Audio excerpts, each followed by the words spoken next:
Hi guys, and welcome to submodule 1A, Behavioural Optimisation. Now, this module highlights the kind of framework that I use on a weekly and daily basis. Firstly, to give myself like an effective blueprint on which I should be making daily decisions. I mean, a customer-facing role like yours, and also working with other business people, if you're making crappy decisions, then you're pretty much scuppered.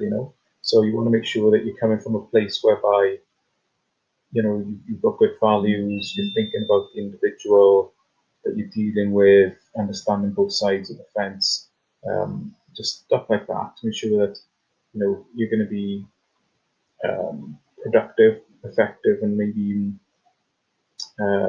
successful, so we say, in the interaction. So, and then secondly, then on a daily basis, I record certain what I call, I suppose, KPIs, factors in my life that I record to ensure that helps me understand if I'm in a good frame of mind, if I'm in a good state, or if I'm in a bad state, what kind of factors have run up to that, so I can help reinforce things that have put me in a good state and sort of maybe taken away the things that are leaving me in a negative state. So, kind of what I want to show you first then is the right one. No. There's this document here, and you have your own copy of this. This is a working copy, it's a live copy, as well as a blank one. It's not rocket science. You can easily do it yourself or amend it with what works with yourself. As you can see here, this was done in June, and then this was the next week. So key objectives for the week. These are actually my kind of main goals, overarching goals for the week. They might not happen on a Monday, they might happen on a Saturday, whatever. Or they could be a little bit more non-tangible than like a formal, like a definitive goal, like a high-ticket sale. This one is enforced streamlined daily budget. So I found that I was whacking maybe 400 quid a month through Costa's tills, and it was just getting stupid, And so you're just picking up on that sort of stuff, and you do your costings, and there's all the money going in, and you check your Visa bill and just hammering it, So it's stuff like that, which you think is keeping you reined in, but also keeping you moving in the right direction of your 3-month, 6-month, and 12-month plus goals, which we'll be talking about later. But these are kind of the link between your week and your bigger picture sort of stuff, so they're quite important. Wins and losses is the next one. Don't go too far. So, yeah, I had a high ticket sale.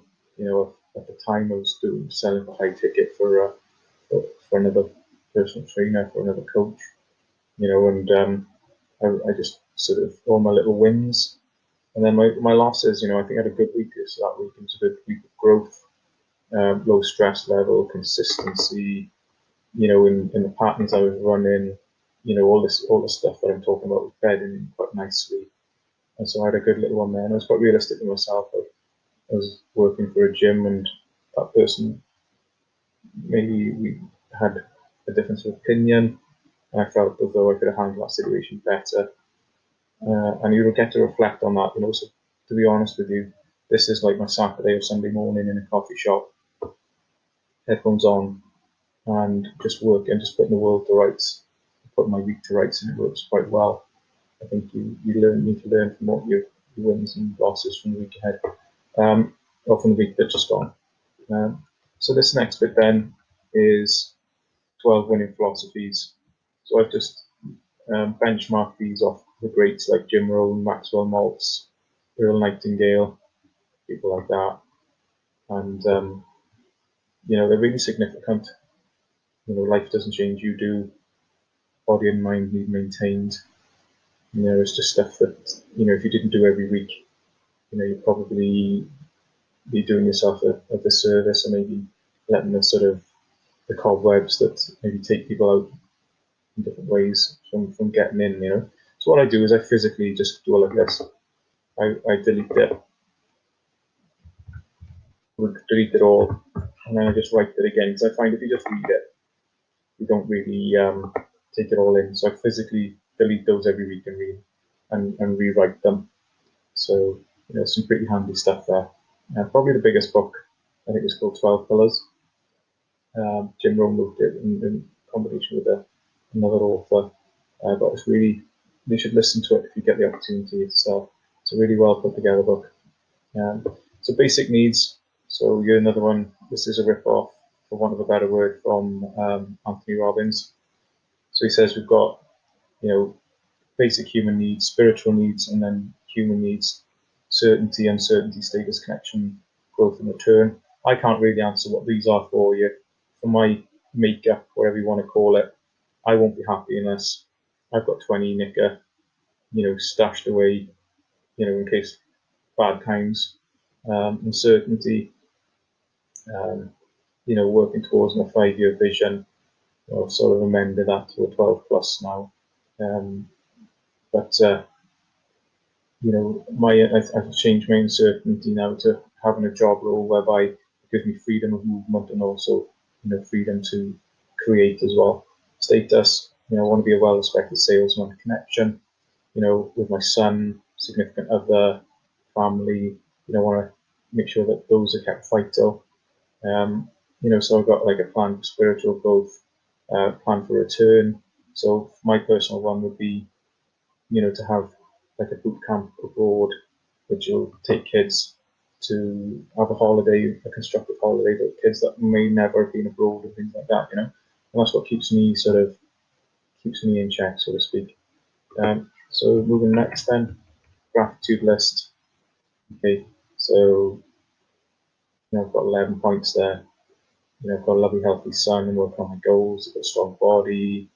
I've got equity and property and things like that. So those are the things. Because if you're looking forward all the time, life just gets a little bit dry. So if you're on a never-ending journey, so it's nice just to sit down on a Sunday and Saturday, whatever you want to do, and just take stock of the of everything you've done, that of the good things you have got in your life, because sometimes you can sort of focus on the negative. It's just human nature, so that's quite a nice one.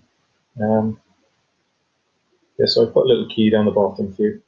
I mean, this just generally takes me about 30-45 minutes. I spend the time with it. Don't rush it. I hope it's of some use to you. So take a little look at it and design your own. There's a blank canvas there for you to work on, and drop us a line. Let me know how you get on.